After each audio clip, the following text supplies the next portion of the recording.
మాజీ మంత్రి పేర్ని నానిపై కూటమి కక్ష సాధింపు చర్యలకు దిగింది. పేర్ని నానిపై అక్రమ కేసు పెట్టారు.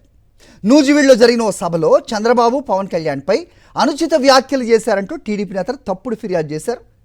ఇనగుదురు పోలీసులకు ఫిర్యాదు చేశారు మచిలీపట్నం టీడీపీ నేతలు.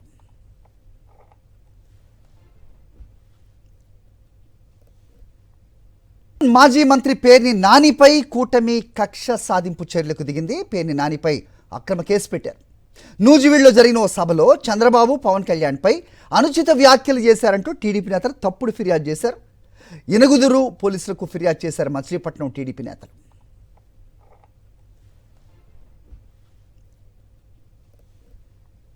మాజీ మంత్రి పేర్ని నానిపై కూటమి కక్ష సాధింపు చర్యలకు దిగింది. పేర్ని నానిపై అక్రమ కేసు పెట్టారు. నూజివీడులో జరిగిన ఓ సభలో చంద్రబాబు పవన్ కళ్యాణ్పై అనుచిత వ్యాఖ్యలు చేశారంటూ టీడీపీ నేతలు తప్పుడు ఫిర్యాదు చేశారు. ఇనగుదురు పోలీసులకు ఫిర్యాదు చేశారు మచిలీపట్నం టీడీపీ నేతలు.